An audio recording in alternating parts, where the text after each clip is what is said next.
నారాయణం నమస్కృత్య నరం చైవ నరోత్తమం దేవీం సరస్వతీం వ్యాసం తతో జయముదీరయేత్.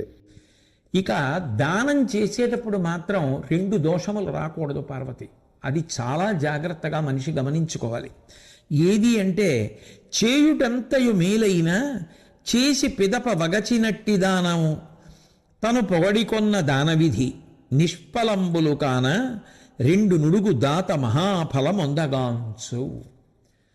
ఏదో దానం చేయడం, అయ్యో అనవసరంగా ఇచ్చేసానే, అంత ఇచ్చేసానే, ఇవ్వాలంటావా, దీనివల్ల ఏమైనా ఫలితం ఉంటుందంటావా, ఆయన ఏదో చెప్పాడు, మంచిది అన్నాడు, ఇచ్చేసాం, తీరా ఇచ్చేసాం కానీ అవన్నీ నిజమేనా, ఇలా మనసులో ఇచ్చేసానని చెప్పి ఇచ్చిన తర్వాత ఏడుపు ఎక్కువైపోతే దాని వలన ఫలితం ఉండదు. రెండు ఇచ్చి ఇక అదే పనిగా ఇన్నేళ్ళైనా సరే 1963లో నేను ఎవరికో 100 రూపాయలు ఇచ్చాను కష్టంలో ఉన్నవాడికని, ఏమిటి అది 2020 వచ్చినా కూడా ఇంకా చెప్పడమే జరుగుతుంటే, అలా తనని తాను పొగుడుకుంటూ ఉంటే దాని వలన కూడా దానమునకు ఫలితం ఉండదు. చేసి తనను తాను పొగుడుకోకూడదు. ఎందుకు పొగుడుకోకూడదు అంటే ఒకటే కారణం, నిజానికి దాని వలన ప్రయోజనం నువ్వు పొందావు, అవతలవాడి కన్నా నాకే ఎక్కువ. ఇక్కడ నా దగ్గర పంచల్ చాపు ఉందనుకోండి, నేను ఎవరికో ఇచ్చాననుకోండి, అది పుణ్యంగా నా జీవుడితో వస్తోంది. వచ్చే జన్మలో ఆ పుణ్యాన్ని అడ్డుపెట్టి నేను కట్టుకోవడానికి బట్టకి లోటు లేకుండా ఈశ్వరుడు అనుగ్రహిస్తాడు.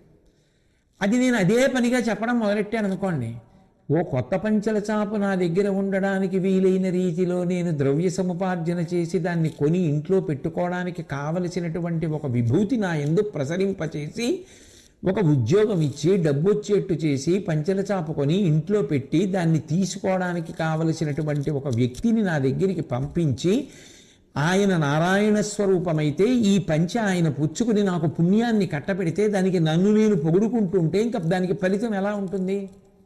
కాబట్టి ఫలితం ఉండదు. కాబట్టి ఇచ్చి ఏడవద్దు, ఇచ్చి అదే పనిగా చెప్పుకోవద్దు. ఈ రెండు దోషములను దాటగలిగితే దానము ఫలితాన్ని ఇస్తుంది. ఈ రెండు దోషములతో కూడుకున్నదైతే ఆ చేసినటువంటి దానము వలన ప్రయోజనం ఉండదు. కాబట్టి పార్వతి, దానము చేసేటప్పుడు ఈ జాగ్రత్తని పాటించవలసి ఉంటుంది. అంటే పార్వతీదేవి అంది, ధర్మము అనేటటువంటిది ఆచారము కదా. ధర్మము అంటే కేవలం తెలుసుకున్నది ధర్మం కాదు. నేను చాలా చదువుకున్నానండి, నాకు ఎన్నో ధర్మాలు తెలుసండి అంటే అందులో ఆచరించినది ఒక్కటి లేకపోతే అది నిన్ను ఎలా కాపాడుతుంది? ఆచార ప్రభవో ధర్మ అని. నువ్వు ఆచరించినదేదో అది ధర్మం. నీకు ఎన్ని తెలిసాయి అన్నదానికన్నా ఎన్ని పాటించావు అన్నది ప్రధానం. ఎన్నో తెలుసు, ఏవి పాటించినవి కావు. ఏది నిన్ను కాపాడుతుంది? రావణాసురుడికి వేదం అంతా తెలుసు, రావణాసురుడికి ధర్మం అంతా తెలుసు, కానీ ఏం పాటించాడు? ఎందుకు రక్షింపబడతాడు? 10 తలలు తెగిపోయి ఒక్క తల ఉన్నవాడు రాముడు. రామో విగ్రహవాన్ ధర్మ, ధర్మాన్ని పట్టుకున్నాడు, రక్షింపబడ్డాడు. కావలసినది ఎంత తెలుసు కాదు, ఎంత నువ్వు ఆచరిస్తావన్నది ప్రధానం. ధర్మము అంటే ఆచరణ కదా. అయినప్పుడు ఈ ధర్మము ఆచరణాత్మకమైనప్పుడు ఎన్ని భంగులుగా ఉంటుంది, ఎన్ని రూపాలుగా ఉంటుంది. ఆ ధర్మస్వరూపం గురించి నాకు వివరించండి అని అడిగింది పార్వతీదేవి. అడిగితే శంకరుడు 5 రకాలుగా ఉంటుంది ఈ ధర్మము ఆచరణాత్మకమైనప్పుడు. అందులో వర్ణాశ్రమములను బట్టి పాటించేటటువంటి ధర్మము ఒకటి. ఒక్కొక్క ఆశ్రమం వాళ్ళకి ఒక్కొక్క ధర్మం ఉంటుంది. బ్రహ్మచారి ఉన్నాడు అనుకోండి, బ్రహ్మచారికి బ్రహ్మచారి ధర్మం. బ్రహ్మచారి గురువుగారి దగ్గర కూర్చోవడం, చక్కగా విద్య నేర్చుకోవడం, గురువుగారు చెప్పినటువంటి పనులు చేస్తూ ఉండడం, వినయంతో ప్రవర్తిస్తూ ఉండడం, ఏ భోగాన్ని ఆశించకపోవడం, దానం పట్టకుండా ఉండడం, రేపటి కోసం దాచుకోవలసిన అవసరం ఆయనకి లేదు కనుక, ఇటువంటివన్నీ బ్రహ్మచారి ధర్మాలు. గృహస్థు కామాన్ని ధర్మంతో ముడివేసుకుని తన భార్య యందు ప్రవర్తించడం, ఉత్తమ సంతానాన్ని పొందడం, వాళ్ళని చదివించుకోవడం, దానం స్వీకరించడం, రేపటి కోసం దాచుకోవడం, ఇంటికొచ్చిన అతిథుల్ని పోషించుకోవడం, ఇవన్నీ గృహస్థు ధర్మాలు. వానప్రస్థు వైరాగ్యంతో ఏకాంత ప్రదేశానికి చేరుకుని భార్యతో కలిసి అంతర్ముఖత్వాన్ని పొంది తపస్సు చేస్తూ పెద్దలను సేవించి ఆత్మజ్ఞాన సంబంధమైనటువంటి శాస్త్రములను పరిశీలిస్తూ తనను తాను నిగ్రహించుకుని జీవించే విధానం. సర్వసంగ పరిత్యాగం అన్నిటికన్నా చిట్ట చివరి ఆశ్రమం తురీయాశ్రమం, 4వ ఆశ్రమం. ఒక్కొక్క ఆశ్రమానికి ఒక్కొక్క ధర్మం ఉంది. ఒక ఆశ్రమంలో ఉన్నవాడు ఇంకొక ఆశ్రమంలో ఉన్నవాడు ఇలా ప్రవర్తించడు. బ్రహ్మచారి గృహస్థులా ఉండడు, గృహస్థు బ్రహ్మచారిలా ఉండకూడదు, గృహస్థు సన్యాసిలా ఉండకూడదు, సన్యాసి గృహస్థులా ఉండకూడదు, బ్రహ్మచారి వానప్రస్థులా ఉండకూడదు, వానప్రస్థు బ్రహ్మచారిలా ఉండకూడదు. ఏ ఆశ్రమంలో నియమం ఆ ఆశ్రమానికే ఉంటుంది తప్ప ఒక ఆశ్రమం వాడు ఇంకొక ఆశ్రమంలో ఉన్నవాడిలా ఉండకూడదు. కాబట్టి వర్ణాశ్రమ ధర్మములను పాటిస్తూ ఉంటారు. ఆ పాటించడం ఒక తరగతి. ఇక రెండవది, ఒక్కొక్క దేశమునందు ఒక్కొక్క ఆచారం ఉంటుంది. ఉదాహరణకి అంత చలి లేని ప్రాంతాలు ఉంటాయి, అక్కడ ఒక రకమైన వస్త్రధారణ ఉంటుంది. ఈశ్వరానుష్ఠానమునందు, యజ్ఞయాగాది క్రతువుల యందు, దేవాలయము లోపల చేసేటటువంటి కార్యముల యందు ఒక రకమైన వస్త్రధారణ ఉంటుంది. విపరీతమైన చలి ఉన్న ప్రాంతాలు ఉంటాయి, అక్కడ ఉండే వస్త్రధారణ వేరుగా ఉంటుంది. ఎందుకనంటే శరీరాన్ని రక్షించుకోవాలి. ఎక్కడో దక్షిణ దేశంలో ఉత్తరీయం ఒకటి వేసుకుని శివాలయం లోపలికి వెళ్ళి అభిషేకం చేశామండి, ఇక్కడేమో చొక్కా వేసుకున్నారు, దాని మీద ఉన్ని బట్టలు వేసుకున్నారు, ఆ పైన శాలువా కప్పుకున్నారు, తలకు ఒక పెద్ద టోపీ పెట్టుకున్నారు. అదేమిటంటే అలా పెట్టుకోకపోతే వాళ్ళు ఎలా ఉంటారు? అక్కడ విపరీతమైన చలి. కాబట్టి అక్కడ అది ఆచారం, దేశాచారం, దేశమును బట్టి ఆచారం ఉంటుంది. కాబట్టి అక్కడ మారుతుంది. అప్పుడు అది ధర్మం అంటేనే మారుతూ ఉంటుంది. కాబట్టి తల్లి ముందు నిలబడితే కొడుకు ధర్మం, భార్య ముందు నిలబడితే భర్త ధర్మం, కొడుకు ముందు నిలబడితే తండ్రి ధర్మం, తండ్రి ముందు నిలబడితే కొడుకు ధర్మం, ప్రవచనం చేస్తుంటే వక్త ధర్మం, తాను వింటుంటే శ్రోత ధర్మం, ఉద్యోగానికి ఎడితే ఉద్యోగి ధర్మం, సమాజంలోకి ఎడితే పౌరధర్మం. మారిపోట్లా ఇది అంతే. కాబట్టి ఒక్కొక్క దేశమునందు ఒక్కొక్క ఆచారం ఉంటుంది. కాబట్టి అది దేశ సంబంధమైనటువంటి ధర్మం. అట్లాగే ఒక్కొక్క కుటుంబంలో వంశపారంపర్యంగా తాత ముత్తాతలు తండ్రుల దగ్గర నుంచి ఒక్కొక్క ఆచారం ఉంటుంది. మా ఇంట్లో ఇట్లా చేస్తామండి, మా ఇంట్లో పెళ్ళి అయితే ముందు ఇలా చేస్తాం అని ఒక్కొక్క కుటుంబంలో ఒక్కొక్క ఆచారం ఉంటుంది. అది కుటుంబపరమైనటువంటి ఆచారం. ఆ ధర్మం, దాన్ని కులధర్మము అని పిలుస్తారు. అలా కుటుంబంలో పరంపరాగతంగా వాళ్ళు అనుష్ఠించే ధర్మం అది. కాబట్టి వాళ్ళకి అటువంటి ధర్మం ఉంటుంది. అట్లాగే సామాన్య ధర్మములను ఉంటాయి సమాజంలో, జనులందరూ పాటిస్తారు. సత్యం వద, సత్యం పలకడం, అట్లాగే అహింస చేయకుండా ఉండడం, అదే అహింస చెయ్యడం, హింస చేయకుండా ఉండడం. అహింసా పరమో ధర్మ, అందరూ అహింసని పాటించడం, హింస ఎవరిని బాధ పెట్టకుండా ఉండడం, సంతోషంగా అన్ని ప్రాణులు ఉండాలి అని కోరుకోవడం. ఇటువంటివన్నీ కూడా సామాన్య ధర్మములు, అందరూ పాటించేటటువంటి ధర్మములు. అవి జనసామాన్య ధర్మములు అని పిలుస్తారు. ఇక శరీరం యొక్క స్థితిని బట్టి ధర్మం మార్చుకోవాల్సి ఉంటుంది ఒక్కొక్కప్పుడు. దాన్ని ఆపద్ధర్మం అంటారు. ఆయన ప్రతిరోజు తలస్నానం చేసి ఆ శౌచాన్ని నిలబెట్టుకుంటూ ఉంటాడు. కానీ ఒళ్ళు కొంచెం వేడెక్కింది, పడిశం పట్టింది, తలస్నానం ఒక 4 రోజులు చేయకండి అన్నాడు వైద్యుడు. ఇప్పుడు ఆయన తలస్నానం చేయడం మానేసి కంఠం వరకే స్నానం చేస్తున్నాడు. అయినా కూడా ఎందుకో జ్వరం తగ్గలేదు. వైద్యుడు కంఠం నుంచి కూడా నీళ్లు పోసుకోకండి అన్నాడు. ఆయన నడుం నుంచే ఒళ్ళు తడుపుకున్నాడు, జ్వరం తగ్గిపోయింది. ఇప్పుడు మీరు ఆరోగ్యం పొందారు అన్నాడు వైద్యుడు. మళ్ళీ తలస్నానం చేశాడు. ఇప్పుడు అనారోగ్యంగా ఉన్నప్పుడు, శరీరం సహకరించినప్పుడు ఆయన నిత్యం పాటించే ధర్మాన్ని మార్చుకున్నాడు, ఆచారాన్ని. అది ఆపద్ధర్మము అంటారు. అంతేగాని అన్ని వేళలా చేసేది కాదు. ఇక కుదరనప్పుడు కొంతవరకు తగ్గించుకుంటారు. అలా తగ్గించుకోవడం శాస్త్రమే అంగీకరించింది. అంతేగాని అన్ని వేళ నువ్వు ఏమైపోయినా ఇలాగే చేయాలనవు. పరిస్థితిని బట్టి మారుతుంది. కాళ్ళు కడుక్కుంటే చాలంది ఒక్కొక్క స్థితిలో, అంత అనారోగ్యంగా ఉంటాయి. అది కూడా చేయలేవంటే భస్మ చల్లుకుంటే చాలంది. అది కూడా చేయలేనంటే గోవిందా అని, గోవిందీతి సదాస్నానం అని. ఎప్పుడు ఒంట్లో శుభ్రంగా ఉండి, అదేంటి ఆరోగ్యంగా ఉండి అప్పుడు మాత్రం గోవిందా అంటాను, స్నానం చేయనంటే కుదరదు. అంత శరీరము సహకరించినప్పుడు గోవిందా అని ఊరుకుంటారు. అది ఆపద్ధర్మము అంటారు. కాబట్టి పార్వతీ ధర్మము ఈ 5 రకములుగా ఆచారం అవుతుంది.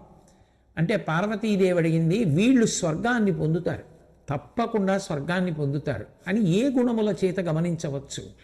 వీళ్ళు ఉత్తమ లోకాలకి వెడతారు అని ఎలా పట్టుకోవచ్చు? ఏమైనా అవకాశం ఉంటుందా తెలుసుకోవడానికి అంది. అంటే జనులకు కీడురోయక అజస్రము ధర్మరతించరించి సజ్జన గురు పూజనంబులను సత్యహితోక్తులు దీనపోషణంబును అతిథి ప్రియత్వంబును భూరి దయార్ధతయున్ కలట్టి వారనిమిషలోక గాములని ఆత్మనిరుంగుము మెనకాత్మజా.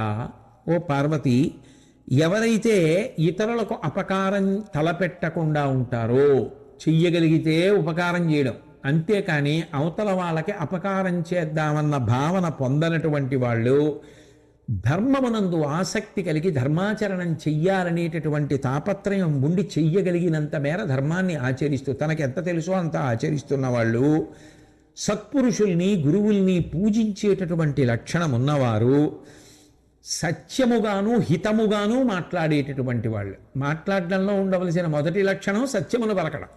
సత్యమును పలకడం, హితంగా పలకడం అలవాటైన వారు, పేదలను పోషించేటటువంటి లక్షణం ఉన్నవారు, అతిథులను ఆదరించేటటువంటి వారు, బాగా దయ కలిగినటువంటి కారణం చేత ఏ ప్రాణి కష్టపడుతున్నా చూసి మనసు చెమ్మగిల్లేటటువంటి ఆర్ద్రత ఉన్నవాళ్ళు ఎవరుంటారో వాళ్ళు స్వర్గలోకాన్ని పొందుతారు అని చెప్పవచ్చు. అంటే పార్వతీదేవి అడిగింది, వీడు నరకానికి ఎడతాడు అని చెప్పడానికి కూడా ఏమైనా అవకాశం ఉంటుందా అని. అది ఉన్నప్పుడు ఇది ఎందుకు ఉండదు? ఎండుంటే చల్లదనం ఉంటుంది, పగలుంటే చీకటి ఉంటుంది, కాబట్టి అది ఉంటుంది పార్వతి అని ఆయన అప్పుడు చెప్పాడు. పరుసని పల్కు బొంకులగు పల్కులు అన్యధనాభిలాషమున్ పరవనితా విలోలతయు బాంధవ సజ్జన విప్రియంబు దుశ్చరితులతోడి మైత్రియును సంతత ధర్మ రథాభ్యసూయమున్ కరినిభయాన ఘోన నరకంబునకేగెడివారి చిహ్నముల్. ఆయన నరకానికి వెడతాడు అని చెప్పడానికి గుర్తులు ఏమిటంటే, నోరు విప్పి ఎవరితో ఏది మాట్లాడినా కఠినంగా మాట్లాడటం, అవతల వారి మనసు బాధపడేటట్టుగా మాట్లాడేటటువంటి లక్షణం ఉండడం, సత్యాన్ని వదిలిపెట్టేసి అసత్యాన్ని పలుకుతూ ఉండడం, ఎప్పుడు పరుల ద్రవ్యాన్ని మనం ఎలా పొందొచ్చు, ఎలా మోసం చేయొచ్చు, అపహరించవచ్చు అని ఆలోచిస్తూ ఉండడం, పరస్త్రీని వాంఛిస్తూ ఉండడం, బంధువుల యందు సత్పురుషుల యందు ద్వేషభావాన్ని పెట్టుకుని ఉండడం, చెడు నడవడి కలిగిన వారితో స్నేహం చేస్తూ ఉండడం, దాని యొక్క ప్రభావం పడిపోతుంది కదా దుస్సాంగత్యం. అట్లాగే ఎవరైనా ధర్మాన్ని అనుష్ఠానం చెయ్యాలి అని చెప్పి కృతనిశ్చయంతో ఉండి ధార్మికమైన జీవనాన్ని పొంది ఉంటే అటువంటి వారి పట్ల అసూయ పెంచుకోవడం, వారిని అవమానించే ప్రయత్నం చేయడం, వారికి అపకీర్తి తీసుకొచ్చేటటువంటి ప్రయత్నం చేయడం ఎవరు చేస్తూ ఉంటారో అటువంటి వారు నరకానికి వెడతారు అని గుర్తులు. కాబట్టి పార్వతి, స్వర్గానికి వెళ్ళేటటువంటి వారు నడవడి ద్వారా తెలుస్తారు, నరకానికి వెళ్ళేటటువంటి వారు నరకము ద్వారా తెలుస్తారు అని చెప్పి, ఆ తర్వాత భీష్మాచార్యుల వారు అంపశయ్య మీద పడుకుని ఉన్నటువంటి మహానుభావుడు ధర్మరాజు గారిని పిలిచి, లోకము అంతటి చేత పూజింపబడేటటువంటి మహానుభావుడు శ్రీ మహావిష్ణువు, సమస్త లోకములకు అధిపతి, బ్రహ్మాది దేవతలకు కూడా దేవుడు, ఇంత అంత అని చెప్పడం సాధ్యం కానివాడు, ఎంత చెప్పినా అయిపోయింది అన్న మాట అన్వయం కానంత గొప్ప వైభవం కలిగినటువంటి వాడు, పురుషోత్తముడు అనబడేటటువంటి నామం ప్రత్యేకంగా అన్వయం అయ్యేటటువంటి ఆ పరమాత్మ అయినటువంటి శ్రీ మహావిష్ణువుని 1000 నామములతో ఎవరు ప్రస్తుతి చేస్తుంటారో, విష్ణు సహస్రనామ స్తోత్రాన్ని ఎవరు నిరంతరము పలుకుతూ ఉంటారో, నిరంతరము కాకపోయినా కనీసం విష్ణు సహస్రనామ స్తోత్రాన్ని చదువుకోవడం బాగా అలవాటై రోజుకోసారైనా విష్ణు సహస్రం చదువుకుందామనేటటువంటి అనురక్తి ఎవరికి ఉంటుందో అటువంటి వారికి ఆ విష్ణు సహస్రనామ స్తోత్రము మంగళకరమై వాళ్ళ పాపాలని భయాలని పటాపంచలను చేసి వాళ్ళు సంతోషంగా ఉండేటట్టుగా చేస్తుంది.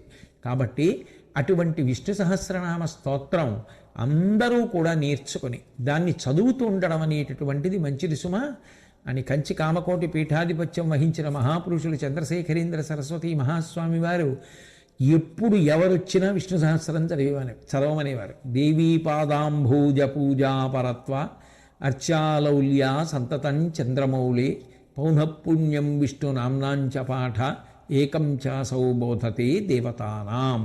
ఎప్పుడూ కామాక్షి పరదేవత పాదములను పూజించేటటువంటి లక్షణం ఉన్నవారు, చంద్రమౌళీశ్వరారాధన యందు నిరతిశయమైన ప్రీతి కలిగినటువంటి వారు, విష్ణు సహస్రనామ స్తోత్రాన్ని తాను నిరంతరము మనసులో తిప్పుతూ అందరికీ విష్ణు సహస్రనామ స్తోత్రం చేసుకోండి అని చెప్తూ అన్ని పరమేశ్వర రూపములు ఒక్కటే తప్ప పరమేశ్వరుని యందు భేదములు లేవని బోధ చేసినటువంటి కంచి కామకోటి పీఠాధిపతులు జగద్గురువులైనటువంటి శ్రీ చంద్రశేఖరేంద్ర సరస్వతి మహాస్వామి వారి యొక్క పాదములకు శిరసా ప్రణమిల్లుచున్నాను అంటారు.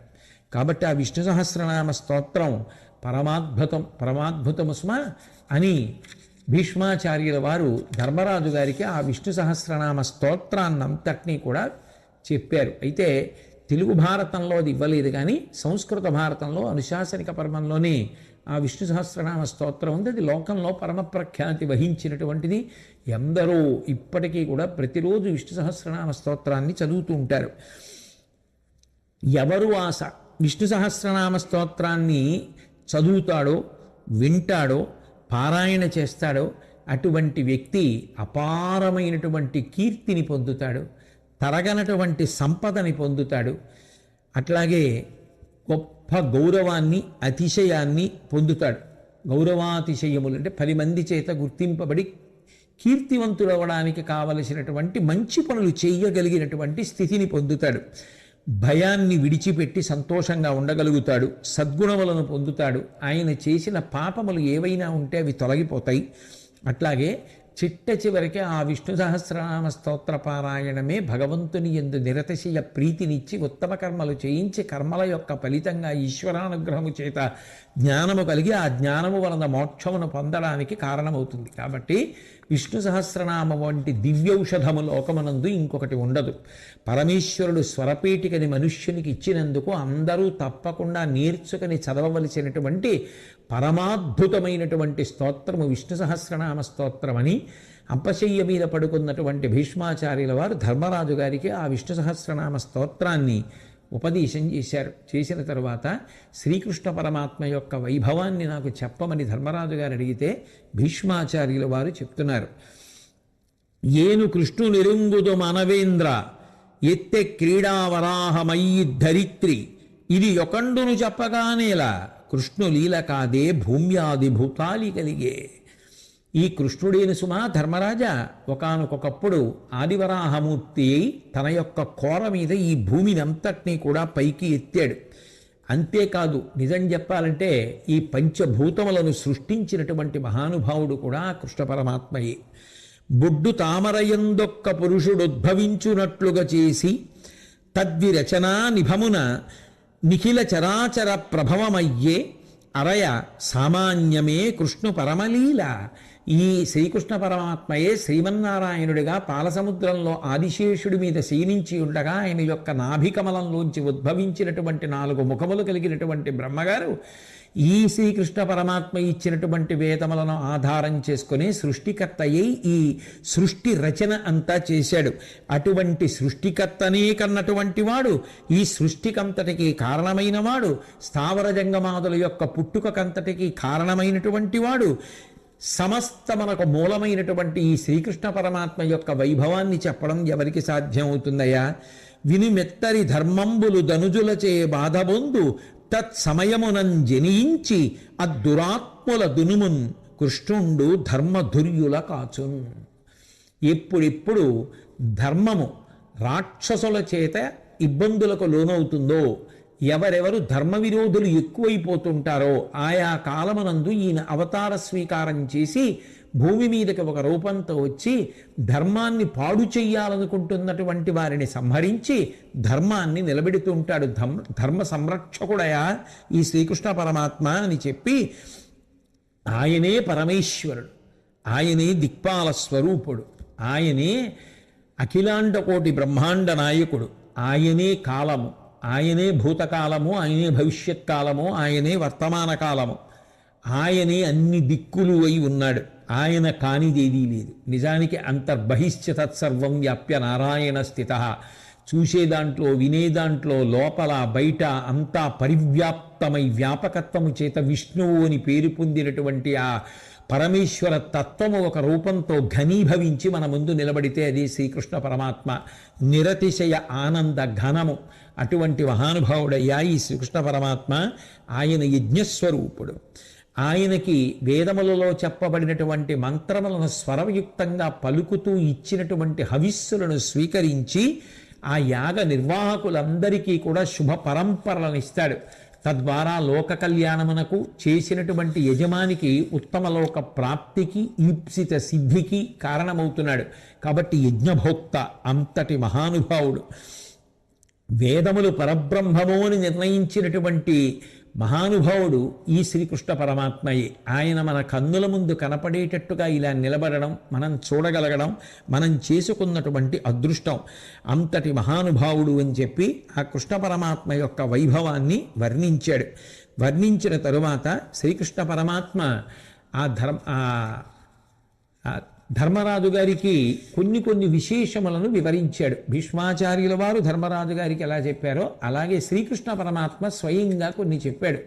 కొందరు ఉత్తములైనటువంటి వ్యక్తుల యొక్క చేష్టితములు మనకు అర్థము కాకపోవచ్చు, కానీ వారు చేసేటటువంటి పనుల చేత చేసినటువంటి పరీక్ష వలన మనకు కట్టపెట్టేటటువంటి అనుగ్రహం మన ఊహకు అందదు. అది వినడానికి ఏమిటి అని అనిపిస్తుంది, కానీ వారు మనని పరీక్షించడానికి చేస్తారు. చేసి అంత అద్భుతమైనటువంటి వరములను మనకి కటాక్షిస్తూ ఉంటారు అని చెప్పి మహానుభావుడైనటువంటి కృష్ణ పరమాత్మ తన దుర్వాసో మహర్షి చేత పరీక్షింపబడిన విధానాన్ని వివరించాడు. ఆ దుర్వాసో మహర్షి హఠాత్తుగా మందిరానికి రావడం, ఎక్కడికో వెడుతూ ఉండడం, వస్తూ ఉండడం, ఒక్కొక్క రోజున ఏమీ తినకపోవడం, ఒక్కొక్క రోజున విశేషంగా అందరి కోసం వండినదంతా తినేస్తూ ఉండడం, హఠాత్తుగా ఒక రోజున కృష్ణ పరమాత్మని పాయసం అడగడం, పాయసం తీసుకొస్తే కొంత తిని మిగిలింది తన ఒంటికి రాయమనడం, ఒంటికి రాసిన తర్వాత రుక్మిణీదేవిని రథానికి గుర్రంలా కట్టి తాను అందులో ఎక్కి కూర్చుని ఆ రథం ఆవిడితో లాగించడం, కృష్ణ పరమాత్మ పక్కన నడవడం, చిట్ట చివరికి ఆవిడ లాగలేక పడిపోతే ఆవిడ మీద బూది జల్లడం, శ్రీకృష్ణ పరమాత్మ యొక్క ఓర్పుని పరిశీలించిన తరువాత ఆ దుర్వాసో మహర్షి వెళ్ళిపోతుంటే కృష్ణ పరమాత్మ అంత ప్రేమతో ఓర్పుతో ఆయన వెంట వెడితే, నిన్ను పరీక్షించడానికి ఈ పనులు చేశాను తప్ప అన్యథా బాధ పెట్టడానికి కాదు కృష్ణ. అందరూ ఎవరిని వారు ఎంత ప్రేమించుకుంటారో సమస్త భూతములు నిన్ను అంత ప్రేమిస్తాయి. అంత గొప్పవాడివవుతావు. నాకు పాయసం రాసినప్పుడు అరికాలు దగ్గర రాయలేదు, నీకు కూడా అరికాలు దగ్గర తగిలినటువంటి బాణము వలన అమంగళం కలుగుతుంది.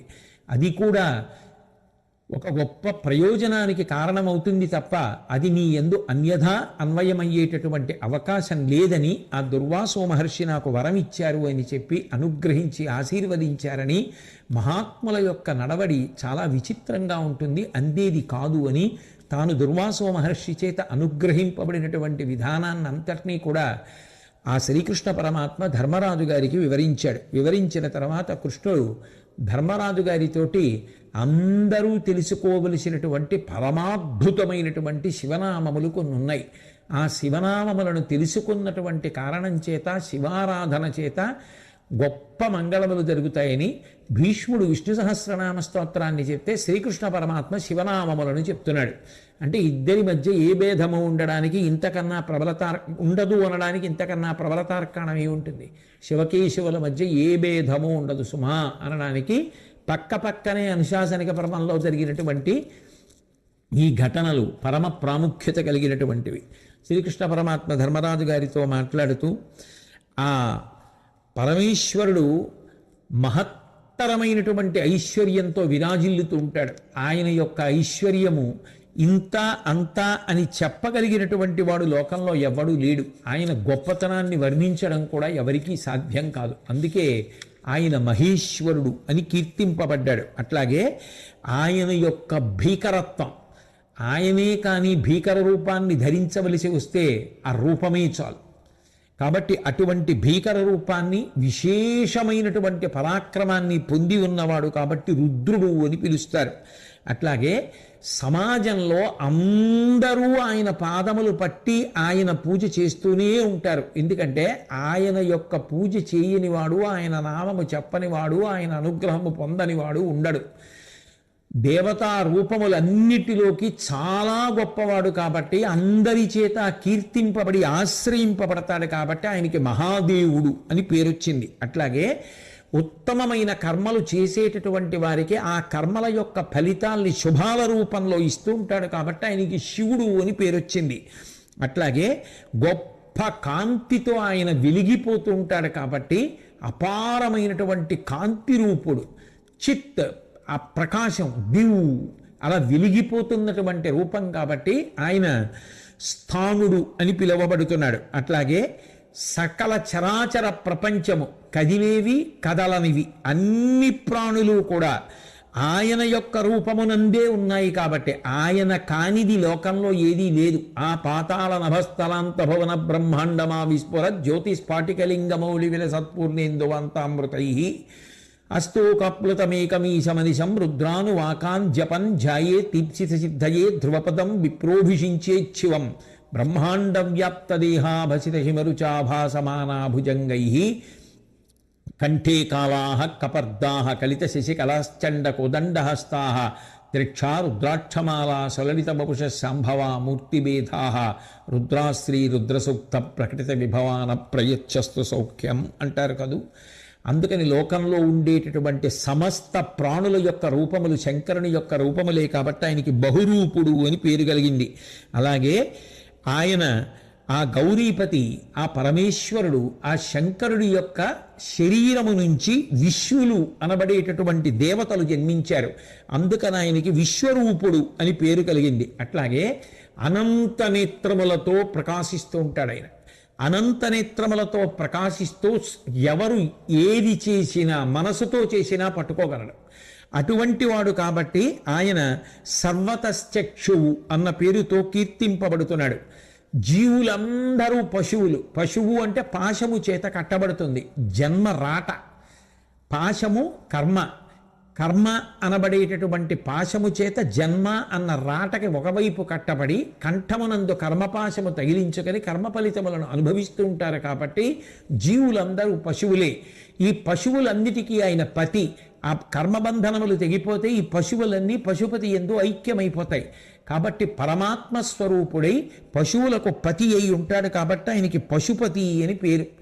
వృషభవాహనం ఎక్కి సంచరిస్తూ ఉంటాడు కాబట్టి నందీశ్వరుడు అన్న పేరుతో ఆ వృషభవాహనం కీర్తింపబడుతోంది కాబట్టి ఆయనకి వృషభవాహనుడు అనబడేటటువంటి నామము ప్రఖ్యాతి వహించింది.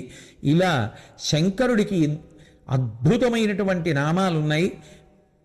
ఓ ధర్మరాజా, ఆ నీలగలుడైనటువంటి వాడు, ఏ విధమైనటువంటి పక్షపాతములు లేనివాడు, భక్తుల యందు విశేషమైనటువంటి వాత్సల్యము కలిగినటువంటి వాడు, సాక్షీస్వరూపుడు, సకలమంగళప్రదుడు, కేవలము తన యొక్క నామోచ్చరణము చేసినంత మాత్రం చేత అపారమైనటువంటి మంగళములను ఆశ్రయించిన వారికి భక్తులకు కటాక్షించగలిగినటువంటి వాడు, అన్ని భూతములు తానైనటువంటి వాడు, ఆయన కాని భూతము లేదు. అందుకే కాంచీపురంలో పృథివీలింగం, జంబుకేశ్వరంలో జలలింగం, అరుణాచలంలో అగ్నిలింగం, శ్రీకాళహస్తిలో వాయులింగం, చిదంబరంలో ఆకాశలింగం, కోణార్కలో సూర్యలింగం, సీతాకుండంలో చంద్రలింగం, ఖట్మండులో యజమానలింగంగా 8 మూర్తులుగా అష్టమూర్తి స్వరూపంగా ప్రకాశించేటటువంటి మహాభూతములకు ఆధారమైనటువంటి ఆ పరమేశ్వరుడు ఒకానొకనాడు క్షీరసాగర మథనం జరిగితే పుట్టినటువంటి హాలాహలాన్ని కంఠమునందు ధరించి సమస్త లోకములను ప్రాణులను కాపాడినటువంటి వాడు. అటువంటి పరమేశ్వరుడు ఆయన యొక్క నామములను విన్నటువంటి వారికి, ఆయన నామములను కీర్తించినటువంటి వారికి, చదువుకున్నటువంటి వారికి కూడా ఆయుర్దాయము, ఆరోగ్యము, గొప్ప ప్రాభవము, సంపద అన్నీ కలుగుతాయి అనేటటువంటిది వివాదాంశం. కాబట్టి ఓ ధర్మరాజా, నువ్వు శివభక్తుడవై శివారాధన చేస్తూ శివనామములను పలుకుతూ అభ్యున్నతిని పొందు అని చెప్పి ధర్మసూక్ష్మం ఎంత జాగ్రత్తగా ఉంటుందో, పెద్దల దగ్గర ధర్మసూక్ష్మములను తెలుసుకుని ఎంత జాగ్రత్తగా అనుష్ఠించాలో, బుద్ధికి తోచినది ధర్మము అని ఇలా అనుకోకూడదో ఆ ధర్మరాజు గారికి భీష్మాచార్యుల వారు ఉపదేశం చేశారు. చేసిన తరువాత ఆయన ధర్మరాజు గారిని దగ్గరికి పిలిచి, నాయన, నీ యొక్క బుద్ధి నిరంతరము ధర్మమునందే నిలబడుగాక, నీ బుద్ధి ధర్మైక నిష్టగావుతను, సమగ్ర దక్షిణ బహు యజ్ఞములు యయాతి చందమున శ్రద్ధాన్వితంబుగ చేయు. అనేకమైనటువంటి దక్షిణలతోటి తాంబూలాలతోటి యజ్ఞయాగాది క్రతువులను ఒకనాడు యయాతి ఎట్లా నిర్వహించాడో అట్లా ఆచరించు. రాజధర్మంబున ప్రకృతి రంజనమును ఆచరింపు. చుట్టములను చెలులను పండిన వృక్షంబు పక్షి కులము ఎట్లెట్ల నిన్ను ఆశ్రయించి సుఖించువారర్కుని ఉత్తరాయణము వచ్చుట అరసెకొనియుండి నా కడకు అరుదెమ్ము పొమ్ము. నాయన, ఒక చెట్టుని ఆశ్రయించి పక్షులన్నీ ఎలా ఉంటాయో అట్లా నిన్ను ఆశ్రయించి ఉండేటటువంటి వారిని, చుట్టాల్ని, స్నేహితుల్ని చక్కగా పోషించు, ప్రజారంజకంగా పరిపాలించు, అందరినీ సంతోషపెట్టు. రాజధర్మంబున ప్రకృతి రంజనమును ఆచరింపు. అసలు ఆ రాజధర్మాన్ని పాటించడం ద్వారా అందరి యొక్క హితమునకు నువ్వు కారణముక అని చెప్పి మళ్ళీ ఉత్తరాయణ పుణ్యకాలం ప్రవేశించిన తరువాత నా దగ్గరికి రా, హస్తినాపురానికి వెళ్ళిపో అని చెప్పి తల్లియు తమ్ములు భూవరుండు నీవు సుఖులురై ఉండు నృపవరేణ్య. నీ తల్లి అట్లాగే నీ తమ్ములు అందరూ కూడా సంతోషంగా ఉండండి అని చెప్పి అనుడు ఆనందముంది ధర్మాత్మజుండు. భీష్మాచార్యుల వారు ఆ మాట చెప్తే ధర్మరాజు గారు చాలా సంతోషించి అక్కడ నుంచి బయలుదేరి హస్తినాపురానికి వెళ్ళి కొన్నాళ్ల పాటు అక్కడ ఉండి సంతోషంగా గడిపి ఉత్తరాయణ పుణ్యకాలం వచ్చిన తరువాత ఆయన బయలుదేరి మళ్ళీ భీష్మాచార్యుల వారు యుద్ధభూమిలో ఎక్కడ అంపశయ్య మీద పడిపోయి ఉండిపోయారో అక్కడికి వచ్చాడు. ఆ వచ్చేటప్పుడు ధృతరాష్ట్రుణ్ణి, గాంధారీదేవిని, కుంతీదేవిని, శ్రీకృష్ణ పరమాత్మని, సాత్యకిని, విదురుణ్ణి, సంజయుణ్ణి, తన సోదరుల్ని, కృపాచార్యుల వారిని, ధౌమ్యుణ్ణి, మంత్రశాస్త్రవేత్తల్ని, ఋత్విక్కుల్ని, అలాగే పెద్దలందరినీ కూడా వెంట పెట్టుకుని వస్తూ ఆ వచ్చేటప్పుడు నూతనమైనటువంటి వస్త్రములు, గంధపు చెక్కలు, అగరు చెక్కలు, పువ్వులు, పండ్లు, నీతి కుండలు, పవిత్రమైనటువంటి అగ్ని మొదలైనవన్నీ తీసుకుని వచ్చి భీష్మాచార్యుల వారి దగ్గర నిలబడ్డాడు. ఆ సమయంలో భీష్మాచార్యుల వారి దగ్గర వ్యాసుడు, నారదుడు, దేవలుడు మొదలైనటువంటి మహర్షులందరూ నిలబడి ఉన్నారు. ఎంతో వినయంగా ధర్మరాజు గారు వెళ్ళి తన పేరు చెప్పి భీష్మాచార్యుల వారికి నమస్కరించి, అయా, అవసరమైతే నా మాటలను చిత్తగించండి, ఉత్తరాయణం రాగానే అగ్ని మొదలైనవి తీసుకుని రమ్మని మీరు ఆజ్ఞాపించారు తాతగారు. మీ ఆజ్ఞ ప్రకారంగా మీరు ప్రతిరోజు నియమంగా ఆరాధించినటువంటి అగ్నిహోత్రాన్ని తీసుకొచ్చాను, మీరు చెప్పినటువంటి వస్తువులన్నీ తీసుకొచ్చాను, పురోహితులు వచ్చారు, ముఖ్యులైనటువంటి పౌరులు మొదలైనటువంటి వారు కూడా వచ్చారు. ఓ కరుణామృత హృదయుడా, కన్ను విప్పి ప్రేమతో మమ్మల్ని చూడు అని ధర్మరాజు గారు నమస్కరించి ప్రార్థన చేశాడు. వెంటనే ఆ భీష్మాచార్యుల వారు కళ్ళెత్తి చూసి, అందరి వంక తల తిప్పి చూసి, ఆ ధర్మతనయుడైనటువంటి ధర్మరాజు గారిని చెయ్యెత్తి స్పృశించి దగ్గరికి పిలిచి, ఎంత ఉపకారం చేశావురా నాయన, నువ్వు నాకు దైవానుగ్రహం వల్ల లభించావు, అందుకని ఉత్తరాయణ పుణ్యకాలం రాగానే ఇవన్నీ తీసుకుని రా అంటే వచ్చావు.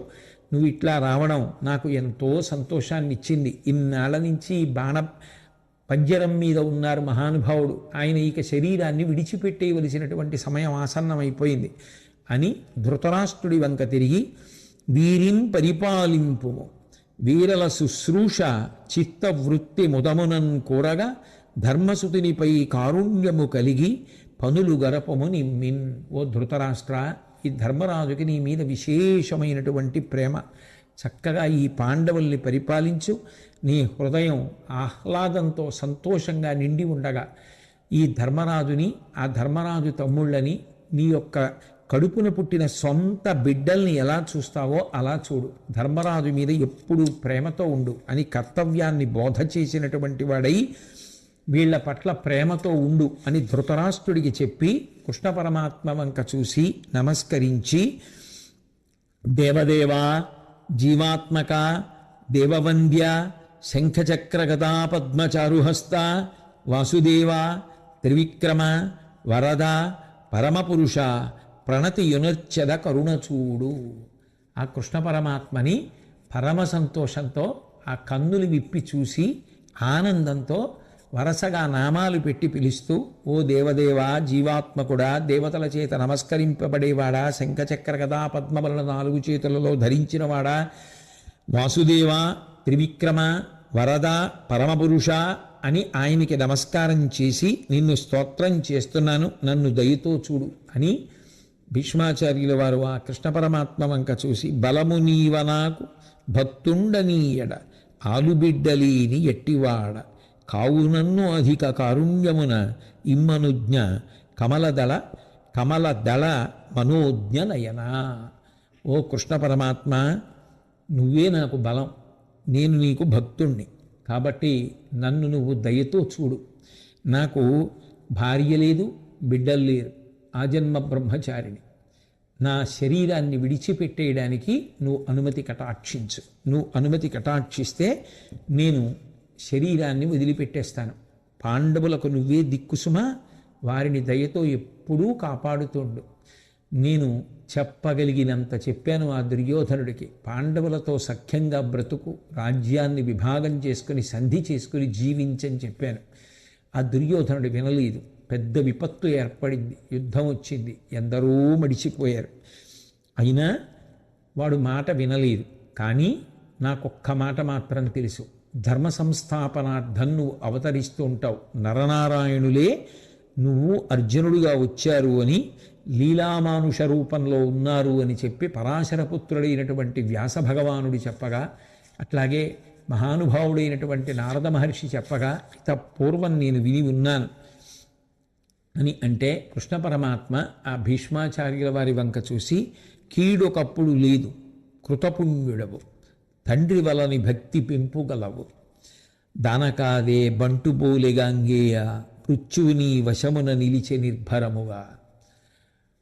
ఆ భీష్మాచార్యుల వారిని చూసి అంత కృష్ణ పరమాత్మ కూడా ఎంత కదిలిపోయాడో, ఇంతటి మహాజ్ఞాని, ఇటువంటి ధర్మతత్పరుడు, ఇటువంటి మహాత్యాగి మళ్ళీ ఎప్పుడు వస్తాడు శరీరంతో ఇక అనుకుని, ఎప్పుడూ నీ వలన ఏ విధమైనటువంటి దోషము లేదు భీష్మాచార్య, కృతపుణ్యుడవు, గొప్ప పుణ్యాన్ని చేసినటువంటి వాడివి, తండ్రి మీద నువ్వు చూపించినటువంటి భక్తి అనితర సాధ్యం.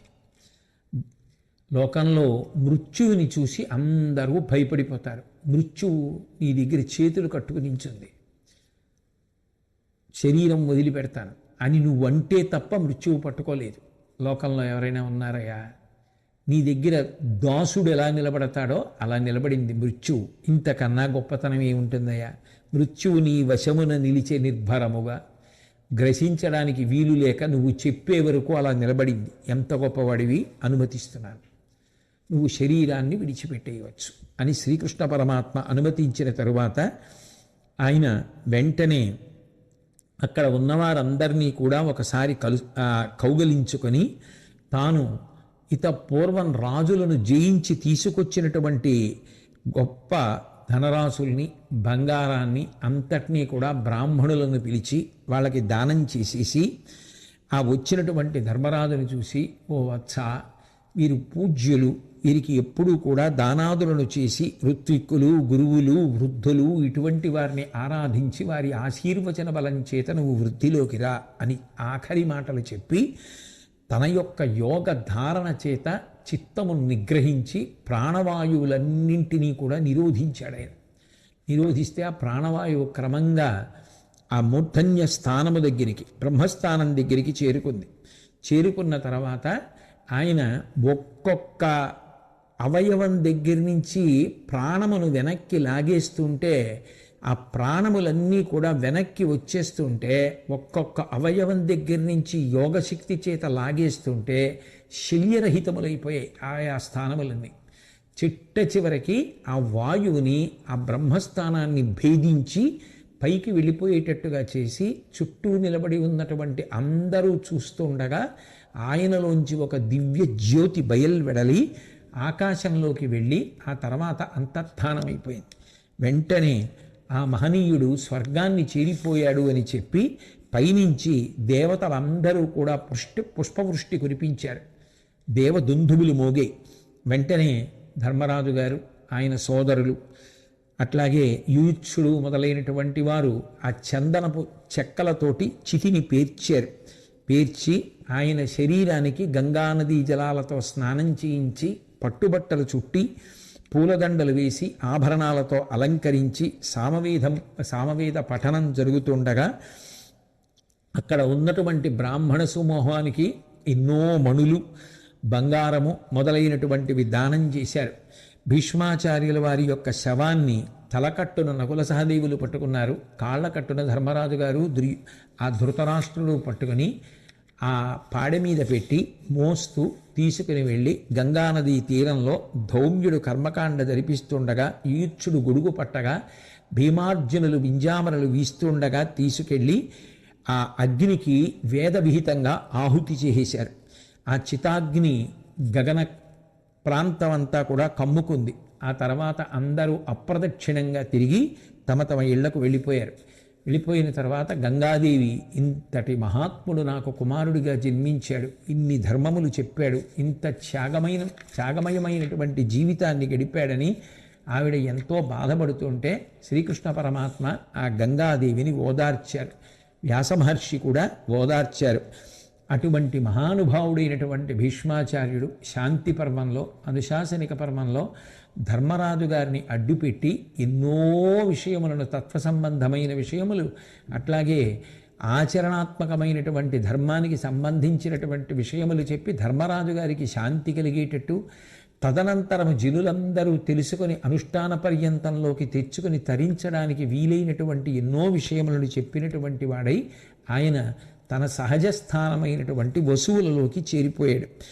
అటువంటి పరమాద్భుతమైనటువంటి భీష్మాచార్యుల వారి యొక్క హితోపదేశాలతో కూడుకున్నటువంటి శాంతి పర్వాన్ని, అనుశాసనిక పర్వాన్ని వ్యాస భగవానుడు సంస్కృతంలో ఇస్తే దానిని ఆంధ్రీకరించి మహానుభావుడు తెలుగులో రచించి మనకందరికీ అందించి తిక్కన సోమయాజి గారు గొప్ప ఉపకారాన్ని చేశారు. అటువంటి మహాత్ములకు మనం తిరిగి చేయగలిగిన ప్రత్యుపకృతి ఉండదు. అటువంటి మహాత్ములకు మనం చేయగలిగింది రెండు చేతులు జోడించి నమస్కారం ఒక్కటే పూర్తి చేస్తూ ఆ పర్వం పూర్తయిపోయిన తరువాత అనుశాసనిక పర్వం చిట్ట చివరిలో తిక్కన గారు మంగళప్రదంగా ఓ మాట అంటారు. స్మయ విరహిత పూజ్య మంత్ర గీతాధిరాజ్య నయన హిమవు సూర్య నైష్టిక క్షేమధుర్య దయితభువన రక్ష దాంతి సంపద్యతాక్ష నియమ నికటవర్తి నిష్కళానందమూర్తి అంటారు. హే హరిహరనాథ, శివ కేశవ స్వరూపములు కలగలిసినటువంటి వాడా, శివకేశవుల మధ్య భేదము లేదు అని నిరూపించిన వాడా, అటువంటి హరిహరనాథ, అహంకారము లేని వారందరూ కూడా నిన్ను గొప్ప భక్తితో పూజ చేస్తూ ఉంటారు. వేదములంతటివి ఎప్పుడూ కూడా నిన్ను స్తోత్రం చేస్తూ ఉంటాయి. చంద్రుడు సూర్యుడు వాళ్ళిద్దరూ కూడా నీకు నేత్రములైనటువంటి వారు. చంద్రుడు ఎడమ కన్నైతే సూర్యుడు నీకు కుడికన్ను. నువ్వు ఎప్పుడూ కూడా వేదమును ప్రమాణముగా చేసుకుని ఆచరణాత్మకమైనటువంటి జీవితాన్ని గడిపేటటువంటి వారి యొక్క యోగక్షేమములను వహిస్తూ ఉంటావు. జగత్తుని రక్షించడమనందు నీకు గొప్ప ఆసక్తి. శాంతి దాంతి రెండూ కలిగినటువంటి వాడివి. వ్రతశీలురైనటువంటి వారు ఎవరుంటారో, నియమంతో వ్రత పరిపాలనం చేయడం లక్ష్యంగా పెట్టుకున్నటువంటి వారి దగ్గర ఎప్పుడూ నువ్వు ఉండి కాపాడుతుంటావు. అటువంటి ఓ హరిహరనాథ, నువ్వు అఖండ ఆనంద స్వరూపుడవు. అఖండ ఆనందము ఘనమైతే అదే హరిహరనాథ స్వరూపము అని ప్రస్తుతి చేస్తూ అనుశాసనిక పర్వాన్ని మహానుభావుడైనటువంటి తిక్కన గారు పూర్తి చేశారు. ఆ శ్రీకృష్ణ పరమాత్మ యొక్క నిర్హేతుక కృపాకటాక్ష వీక్షణముల వలన, భీష్మాచార్యుల వారి యొక్క ఆశీస్సు వలన మనందరికీ కూడా ధర్మమునందు అనురక్తి కలిగి ధార్మికమైనటువంటి మార్గంలో ప్రవర్తించి పరమేశ్వరుని యొక్క అనుగ్రహమునకు పాత్రులం అయ్యేటట్టుగా మనము సమస్త విభూతులను పొందెదముగాక అని భగవంతుణ్ణి ప్రార్థన చేస్తూ